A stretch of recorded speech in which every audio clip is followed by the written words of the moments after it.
This is Where You Live with Gene and Tony. We're broadcasting from the Concierge Landscape Studios and brought to you by Extreme Exteriors. It's time now for a message from the Minnesota Multi-Housing Association. The MHA Minute is brought to you by Pest Control Services. When you need an exterminator, you want someone reliable and effective. Give Greg Keener a call at Pest Control Services. Pest Control Services is a proud member of the Multi-Housing Association and a member of Angie's List. That's Pest Control Services, 952-894-9748, 952-894-9748, and tell Greg that Gene and Tony sent you. Some of the benefits of successful property management. Are you ready? On-time payment of rent, improved resident quality, stabilized income, reduced turnover, controlled expenses, improved financial performance, less property wear and tear, allowance for property improvements, enhanced property value, being proactive, not reactive, better relationships with neighbors, fewer police calls, creating a community, being a great neighbor. These are some of the benefits of good property management. And whether you run a townhome association or you are renting out your condo, duplex, or 100-plus unit building, membership with the Minnesota Multi-Housing Association gives you the tools you need to run your business effectively while minimizing the headaches. Don't be a good landlord, be a great one. Visit www.mmha.com. That's two M's, mmha.com. Well, we're back, and our guests today in the studio talking about the 2012 Minnesota legislature, some of the issues that we're dealing with right now with homeowner associations. We have John Eden, who is an attorney with Levin and Eden and the president of the Community Associations Institute. And also next to him is Joe Crawford, who is the chair of the Legislative Action Committee for CAI. Joe's also the principal and owner of Crawford Management. And we certainly appreciate having you guys here with us. And we're talking about this last week. We were, a number of us at the state legislature, to testify and talk about House File 1254, which is the companion bill to 926, which is talking about some prohibitions for homeowner associations, and some that we think are major enough that a number of us have gotten together and have tried to share and give a better picture or understanding to our legislators. And right before the break, we were talking about where it was last year. Last year, it was introduced by two legislators. It was listened to in a committee, but that's all the further went because the state budget, was more important to deal with and get that settled. The session ended, but here we are. It's being brought up again. And during that time, Joe, maybe you can tell our listeners a little bit what was some of the process, even though the session was out for the summer. That didn't mean that things weren't trying to happen.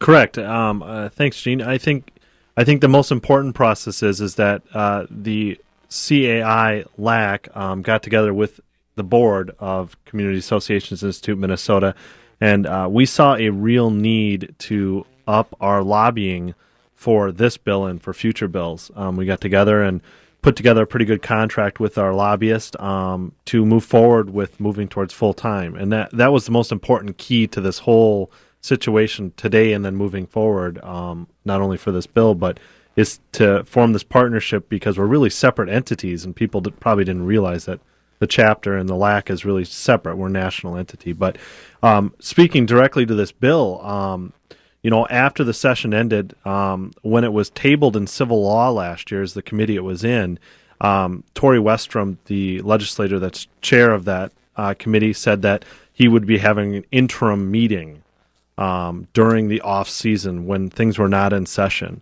From that point, we heard from him sometime in October looking for a November meeting date. Well, and that was kind of encouraging. He was inviting our input from the industry and the input of homeowners who live in an association, right? The stakeholders, yes, whoever takes a stake in it. Mm-hmm.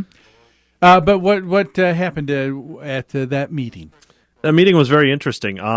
Because it was the off season, there was very few civil law committee members there that we were allowed to educate on our side. It wasn't formal, wasn't called to order. Of course, there was no real minutes of that meeting. But what took place during that meeting is, of course, the legislator from the Rosemont area that introduced the bill on the House side got to tell us about the history of it. Of course, the homeowner that pretty much is pushing the bill was there and testified to her story and why this is important to her. Mm-hmm. We interviewed her and last we year. had her on the show last year too, and spoke to her. And you can listen to that past podcast by going to our website and under radio show. What was her name? Elaine. Eileen Tompkins. And wasn't she a former state representative? She was. Yeah, that's what I thought. And that was that. Even that dynamic, to me, seemed a little bit interesting. Just a little backstory here with Eileen.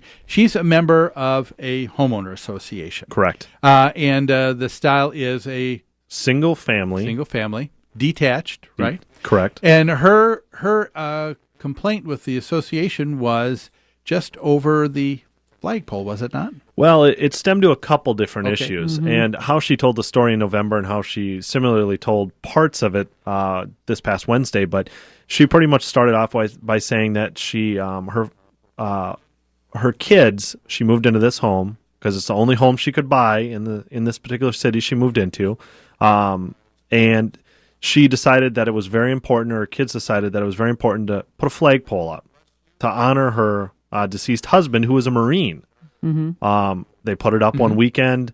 Soon to find out they got a violation letter for not seeking the approval of the association prior to doing so. Which is probably in the covenants and restrictions of the association, right? And she agreed to abide by those when she purchased. She did, and not only did she admit agreeing to those, she admitted to reading and understanding them as a past legislature. Interesting. She would probably be one of the few of us prepared to understand those documents. When we were talking to her, if I remember, she was on the Minnesota State Legislature when 515B, when MCIWA passed, and she's one that voted for it, as a matter of fact. Right. Interesting. Right. And that's how things typically were dealt with in this whole arena, is through 515B and the MCIWA statute. Yeah. And that was what CAI's radar was directed towards primarily, and then this kind of came out of left field. and so up to this point, there has not been really any kind of huge underswelling of people who are upset or discontent that you're aware of, is there? Not that I'm aware of, Gene, and that goes back to my earlier point. It's a compelling story and limited to its particular facts. As a lawyer, that's the kind of language we use. It does make some sense, but we're talking about legislating this issue into all of our, not just single-family associations, but more importantly, our townhome and condominium associations. Right. And how does that really work? Yeah. What are the unintended consequences? We're always talking about that on this show. That's right. Yeah. Well, and the unintended consequences. One intended consequence that we have is that we have a hard break that we're coming up to right now. So we're going to have to go to that break, but we don't want you to go away at all, folks. We've got a lot more with our guests. John Eden, Joe Crawford, talking about the 2012 Minnesota legislature, how it's affecting homeowner associations here in Minnesota. Don't go away. There's a whole nother hour of Where You Live with Gene and Tony back after this.